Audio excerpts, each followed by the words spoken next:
Morning, Bill. Good morning. How are you? I'm good. Happy Monday to you. Happy Monday to you. How How was are the you? weekend? It was good. It was good. It was non-eventful, but well, I'll say that. I had to get a little dentistry done, emergency over the weekend, so that was fantastic. But Sorry, man. besides that, non-eventful. Ooh. I mean, But, after some emergency dental, I mean, all you kind of want to do is be non-eventful and hang out, man. I'm sorry to hear that, dude. That sucks. yeah, but we're good. We're solved now. So That's good. actually went through a pretty crappy orthodontist and dentist most of my young life. It kind of wrecked me for my adult life, which sucks. But Hmm. it happens.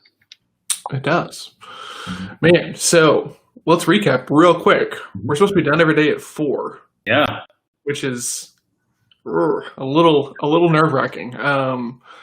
So each day this week, Jake and I are both planning to be done by 4. I will have to do the podcast one evening after 4 p.m. But Right. I'm counting 4 p.m. for like work stuff, like blocking and tackling emails and stuff like that. So goal is to get all of that done this week. Let's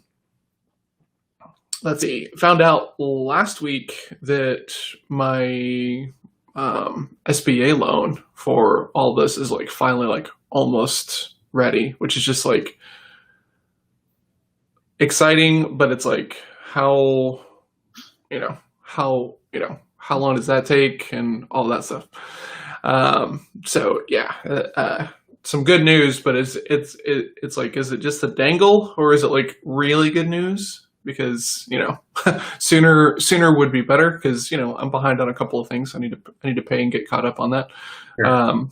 And so the loan is in final stages, is my understanding of it. So Congrats. that will be. Thank you, man. It's been like a lot of like hoops and jumps and all of this stuff. It's been good Lord. Yeah. I mean, Sounds like it's better than all that. That's better than that. I'm really happy to have it as like a potential resource, right? And the loan amount, after looking at all the financials and everything, is substantial. Would provide significant amount of cushion for where I'm at now, which would kind of makes me nervous, right? Because I think we talked about that the deadline of like needing revenue kind of keeps me hungry. But I would love to be without some of the pressure of the down couple of months that I've had. So we'll see. Yeah, definitely. There's that. I think there's also a freedom in the ability to act when you have cushion. So it can go both ways, because when you're not so worried that you have to hit the bills this next month, you can go, you know what, I've been wanting to try this, and I think this could take us to another level. Yeah, that's it. So I think it all depends on how you treat it, right? Absolutely. The thing is that to make the monthly nuts, I don't need much from this loan, but having that cushion so that way, I can detach myself a little bit from the outcome of these conversations would be great. Because it is harder, guys, to sell when you need the yes from them, right? Like it is harder, and no matter what I tell you or anybody else or whoever you follow, when you have some sort of like, yes, I can help, and yes, I need to help you, that always makes it harder to be in there as a consultant and build trust at the level that you would have been able to otherwise. Like, this is huge. So you can fake it till you make it. You can write in your journal about it, but like at the end of the day, having yourself set up financially for success is huge. So plan accordingly, guys, because nobody did for this. And for me personally, I feel like we've been hit harder in our region than we did like in '08. Like, I mean, there was some dips in '08, but I feel like most of it was around like 401ks. I feel like this environment is way more weighted towards like everybody just like outright panicked and stuff like that. So yeah, a lot of people lost their jobs, and then the ones that didn't drew back their budgets and skimmed off people. So that's definitely, of course, I was in real estate in '08, so I felt it really heavily. So it feels pretty equal to me, actually. It's funny that you say that, because now that I'm thinking about it, it's more evenly distributed this time. Yeah. Because I had a lot of friends who didn't live here in '08, and the job market for people who were not in real estate in other places compared to here was way rougher in other places than it was here. Money always acts like an annoying codependent friend in the room. If it's shouting, "You need me, you need me, you need me," yeah. And what's really interesting is like we put ourselves very willingly into spots to where we need more than we actually do, right? With all the shopping and the commercialism, and there's so much like begging for your attention, right? And all these software pieces are $20 a month, $30 a month, and then all of a sudden you've got 15 of them, and on the business side it like sticks up, and I like it because the clarity compared to like old school Microsoft licensing is really, really nice. But it does. These companies are making more than they would if they were selling annual licenses. So good for them, right? And and some of them have really good products, but you gotta be careful about your budgeting. And I don't think I was doing a very good job of that whenever I started, but I pay a lot more attention to that stuff now. Yeah, I agree. Lyle actually just said what I was about to say. She said, "Yeah, I think COVID-19 has shown us how much we spend on stuff we didn't need as much as we needed a savings cushion." Yeah. So I know the stats out there were that savings were basically nothing. Nobody had savings, and one of the worries about the economy is right now the money that we're getting is actually going to savings instead of going back into the economy, which is where they want it, right? So but I mean, not to get too political on this, because we do have very different political beliefs, and I think we can both enunciate them very clearly about why we feel the way that why we feel the way that we feel. But that's not really helping the people who are impacted by this the most, right? Like, I mean, the people who were. Well, that's where we agree. The money needed to go. Oh yeah, for sure, right? I mean, if you're nervous, of course you're going to like sit on that money and save, and that's what you're supposed to be doing with it, right? So on some levels, stimulus seems like a flawed approach, right? And trickle down economics have been shown to not work as effectively when we're at certain tax levels. Right. And we're way past those tax levels. I mean, the guy who created the original foundation theory for trickle down economics, right, talked about in his modeling that above certain tax structures, it ceases to be productive, and we're way past the best practices on that stuff. So we're just kind of, but the market, yeah, but the average person can't actually invest in the market. So who are you really helping? Kind of deal.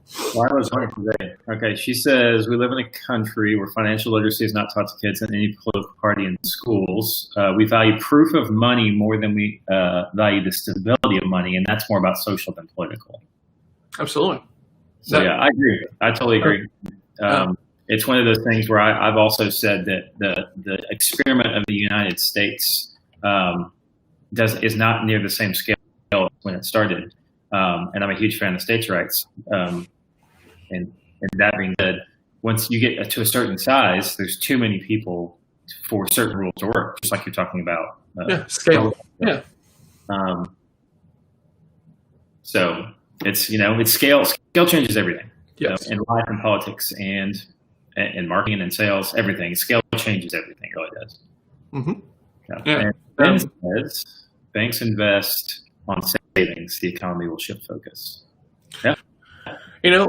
I'm really curious, right? Because like one of my biggest frustrations is whenever Jake and I were in the banking industry, that no one was trying to do anything to update it, right? It felt this very, very, very outdated way. And now there's lots of really interesting things going on in banking, with like Bitcoin and some of the stuff with like Venmo and some of the like the Robinhood app, that you can get your debit card off of, like I think we're going to see some big disruptions financially over the next probably like 3 to 5 years. And I think that this is probably going to have a compounding effect on that to make those changes in banking even more significant faster. So if you're working on like a fintech deal right now, you probably have some room to like go really big, but I don't know what that market really wants. I was actually thinking about that this weekend, that we're starting to live in such a compounding, complex world. Like the complexity of the things that we are involved with every day are compounding.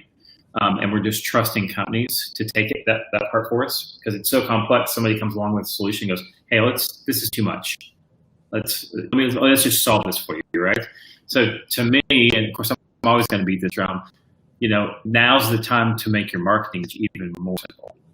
Really dumb it down, because right now it's not just that's a good policy to simplify your marketing message. It's that it's even more important now. There's so much stuff out there that is trying to solve the cost. You got to be out in front of that. Yeah.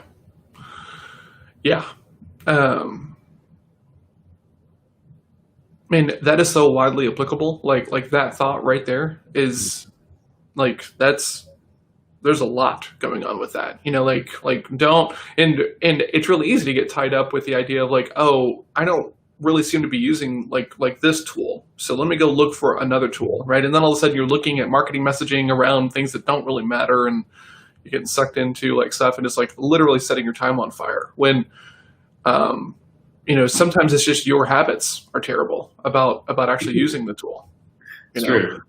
I have so many people, and they're like, I need a better CRM, John. It's like, okay, well, what's a better CRM? Well, it does the things that I need it to do. Okay, what do you need it to do? Yep. And then they're like, well, I don't know. Well, I just want it to do all this stuff by itself. Okay, so you want an AI CRM? Those you are an employee running a CRM for you. Gotcha. Yeah, exactly. Yeah. Hey, right.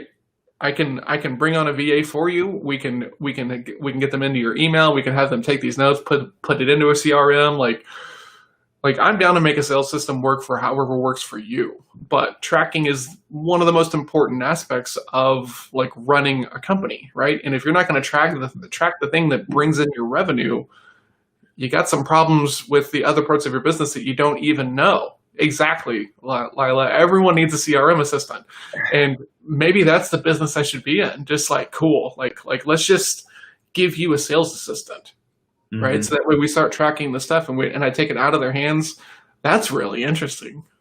I thought where you were headed last week when you told me you had this revelation that you were just going to create this system for people that's like, I need sales, and John's like, I got you, boom, in a box is of sales.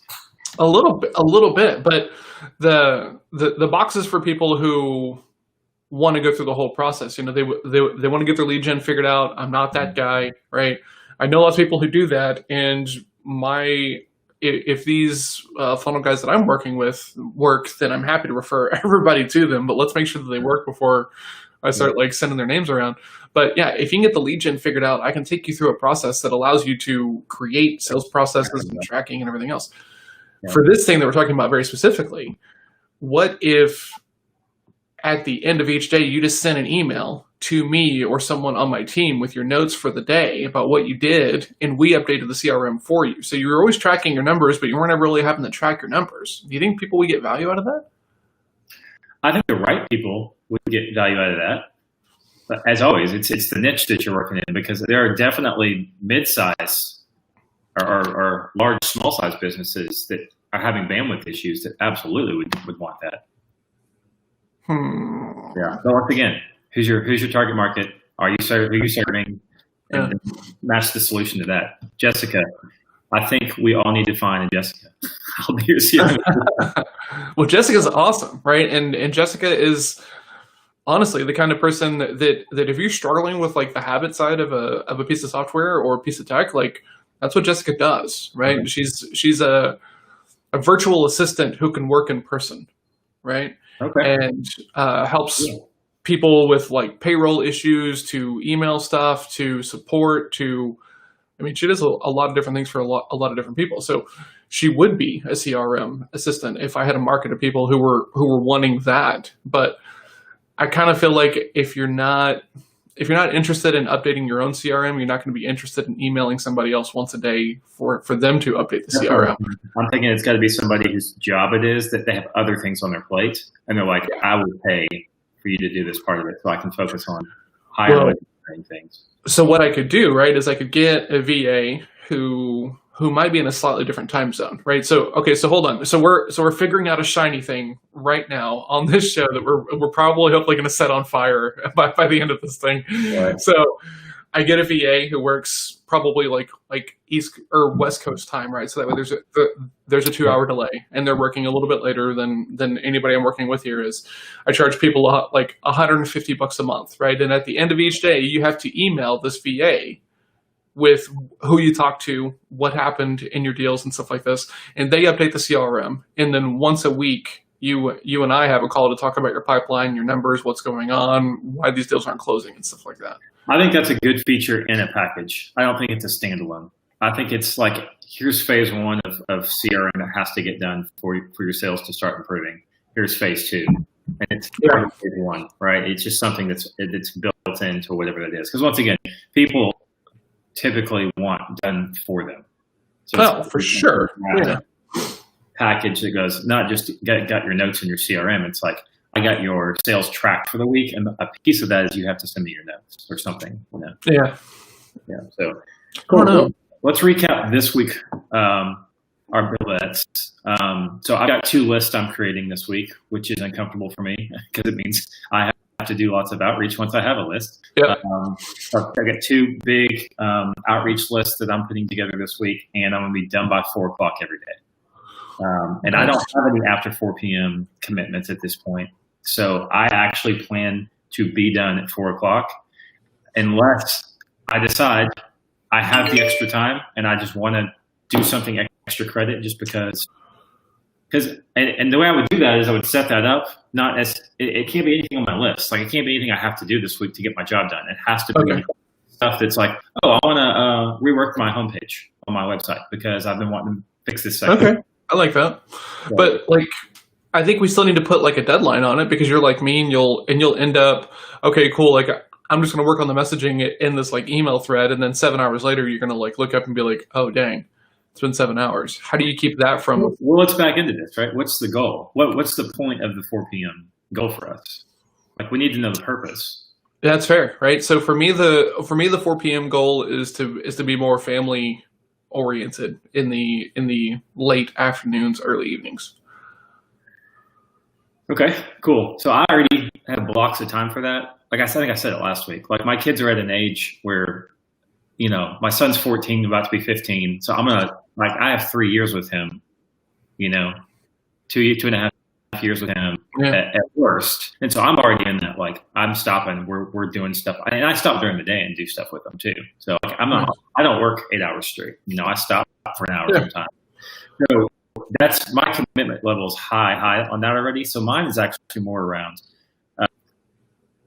filling my day just to fill it. And so what I'm trying to back into is higher priority activities during my day. And if I shorten my day, it means I'm subconsciously and consciously going to pick better ideas in that day. So it's an effectiveness thing for me. So it's just one tool or mechanism I'm trying to use to get me into that. Sense? Because distraction is the big thing for me. The shiny thing's the big thing. Because during the day, instead of doing the things I should be doing, I will veer off, do something else, push it to the end of my day, and then it's 5:30 and I haven't done the thing. Yeah, for sure. But my thing for you then, because like this is a worry that I would have for myself, is that if you just have to finish working by 4, but you're allowed to really kind of work after 4, but like on certain things, like I don't really know. Yeah. Okay. So I think that for you, the goal should be, you know, maybe like tracking your time, like, okay, cool. Like, how much time am I really burning during my day, and figuring out like, okay, on a regular day from 7:45 to, which is when we start BIL, to when I get done at 4, how much of my time is wasted? So that way you can really kind of get modular around like, oh, okay, like here are my blocks of energy, right? Let's put work into these blocks of energy and go through those, because I think you can. Well, that's what I did for this, to like today, for example. Yeah, but you can see I have like very specific blocks of things that have to get done. Most of the time I have a big 3, which I still do. Yeah. I have a big 3. But I've actually blocked it into specific time slots today with places like just to check it off. So that it's probably, well, you and I are going down this rabbit hole of super high accountability. And the further I get down it, the more I want it to be daily. that I want it to be weekly. Like Yeah. I build it per day almost. I'm Yeah. like, bro, I mean, let's roll the dice today, not just not like that. Like literally, I can see myself. The reason I put stuff off until Thursday is because I know my bill bet's not due till Friday, and so that's Thursday, right? And so we said it last week. How do we make every day Thursday? Well, there's consequences or stakes every day. Do you think that this eventually shifts to like a daily bet? Yeah. I think it does. Maybe like a week. We do a midweek and an end of week. At least then you have, because then you have 2 to 3 day pockets.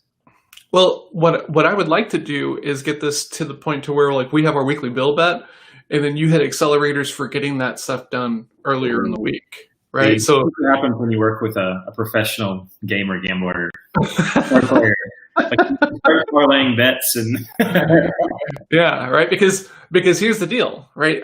I'm with you, right? And so I know that Friday's the deadline, and I know that I have until Friday to make good on these deals. But like, what if that was no longer the thing? What if my payout accelerated if I had it all done by Tuesday? Yeah. So then, so maybe it's like, hey, look, if you get done by Thursday or Friday, or if you get done on Friday, it's a 10% bet. Wednesday, Thursday is 20%, and Monday, Tuesday is 30%. But we need some sort of qualifier to make sure that we're not just like checking off easy shit that like we know we're going to hit. Yeah, I do actually like the levels for comfort. Like where like this is a 30% week just because the comfort level we're trying to cross. I think that's super powerful too. So maybe there's some sort of other way to do that too. Maybe we can think about that. Because I'm clearly if I could pay 50% of my bets every week, I would plow those for a month and then go buy something big, right? But I can't. I don't always have that type of money. Laying around. And so I think maybe we can find some other way for accelerators besides money and keep the money at one place or the other. I don't know. Yeah, that's fair because we need to do some thinking and planning about that because I'm with you, right? I mean, some of the what's happening is like my dollar amount mentally versus like what I'm like actually comfortable allocating for some of these bets is not really like kind of like matched up. So we need to find a better way. Yeah, that's definitely a tough spot. I think we can still find ways to bet on ourselves even more strategically and effectively in certain spots. Because even now, I'm like, I don't know how much I want to bet. I mean, like I'm just kind of defaulting to like the 500 because like that was kind of the high water mark and which is what we do. But you and I are always looking for ways to be more effective. So I think after a couple of weeks of doing this. Right. And this is why the goals that we pick each week need to be tied to like concrete outcomes, right? Because the bets should step up as you're successful and stuff like this, right? So that way you're getting the reinforcement of betting on yourself and taking like really big actions and really big ownership into your world. So I don't know. It needs some adjusting just like anything does, but the weekly bill bet is still a strong option. I just think that we're optimizing for ourselves kind of specifically at this point. So I'm going to tell this story one more time. I think you probably heard it, but for those that haven't, is that there was a guy who started a nonprofit and he and his roommate decided they were going to bet on themselves. They lived together in an apartment. They started with $10, $20. Okay, I'll pay your half a rent. Okay, I'll pay your car payment. Okay, I'll give you my car.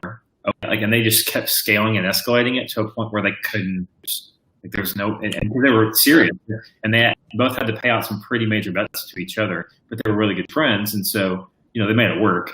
But at the end of the day, they started this massive nonprofit, and they do it full time because they challenged themselves. So I'm wondering if there's ways, maybe Google might be my friend this week, and try to figure out. Oh, hey Google, it's trying to help you, but trying to figure out some creative ways to motivate us versus just a dollar attach it to some other things that have high value. Yeah, agreed, right? Because eventually you get to a point where like the money is almost like a secondary lever, right? I mean, it's nice to have, but I mean, above a certain point, $1,000 doesn't motivate you the way that it used to, right? I mean, $100 doesn't motivate you the way that it once did, you know. So, and it's about money is just a vehicle. It's not really attached to outcome unless you attach it to an outcome. It's almost like, all right, let's talk about the outcome then, as the bet versus the money itself. You know, and maybe there's a discussion to be had about like, okay, we need to shift these up a little bit and not look at them so much as just like weekly indicators, but they need to be tied more to the 12-week goal, right? So this is my objective, and that'll be measured by these key results, and this is what I'm doing to hit those key results, right? And doing more of like an OKR format as opposed to just like a weekly KPI count. Tell people what OKR is. OKR stands for objective key results, and it's another methodology in business that is more for like project, right? So you set your objective. My objective is to be this thing or be this level or be this person. We will measure success in that realm by these 3 different bullet points, and these are your quant-based measures, right? Having this much new revenue, this many new people on the marketing list, and this many conversations each week. So it's a different level of zoom on the whole like KPI and quickness approach of like KPIs, because like KPIs are meant, and the way that I think about them is that they're just supposed to be like weekly and monthly non-negotiables. So these things that you're just supposed to do. You don't have any emotion about them. You just know that you need to keep doing them, because otherwise they slip out of sight, out of mind, and take you off track. Whereas when you're doing like OKRs, like that's much more about like growth, in my opinion, and they get a little wonky because you don't really know the way to success yet, right? So, whereas like KPIs are very, very kind of these like short sprints. You know, you're supposed to get really clear feedback. These OKR projects could be a month, they could be a quarter. You know, we would probably run them in 12-week long sections, just like we do for our planning. But yeah. Okay. There's a great book about it. It's called Measure What Matters. I forget who wrote it, but it's by the guy who came up with it and started working with people on it. It's a solid book. Yeah, I actually read that. I think Measure What Matters. Cool. Well, sounds like we got some homework to do here. We do. Yeah. And I've got Doerr, Doerr, John Doerr. Is he the guy who wrote it? Okay. Yeah. I've got a call with a client. I've got kind of just like a discovery call, 2 of those actually, and then I have a call with a potential client as well. So I've got a 5-call day. So, but the last call, just so everyone knows, the last call starts at 3:15. It's supposed to be a 45-minute call, so I should be done at 4. So I've got I stacked up my afternoon with work only. So I have 2 calls in the morning. Nice. So it's actually going to be up to me, which is why I put it on my time block, done at 4 o'clock. Nice. And then I'm actually looking for a vendor, for a potential partner, but vendor for now, for people that do Facebook or YouTube or Instagram ads. I'm trying to get paid traffic to lead generators. And so I put some feelers out. I've got a few people I'm going to be talking to, but if anybody knows, a proven vendor. Niche? What's that? Do you have a niche? Service-based. Service-based. Are you looking for like white label friendly? Are you looking for something that you can make a clean referral to, or does it matter? Well, right now, I want somebody who can draft to my lead generator, period. And I want to know that they can do it. I don't want to go test anybody. I want somebody who's done it over and over. And then, essentially, at some point, I want it to be either a white label or a partner handoff that I go, hey, we're going to this part, and then you want to travel? Here's the people. Yeah. So anyway, if anybody has any thoughts on that, I'll think about that. LinkedIn, Facebook, Instagram, all the places yesterday. So. All right, cool. Well, I'm about to go put on my shoes and go for a walk because I am enjoying starting my day out with that. I bought a hiking backpack actually over the weekend. It was like really cheap, so that way I could put some weights in the back and just kind of make my walking a little bit more difficult because I don't I don't like easy stuff, I guess, is kind of the lesson there. So, gonna put on my backpack and go put in some mileage, and then come back and knock out today. Awesome. Sounds good. Awesome, Bill. I'll see you in the morning, man.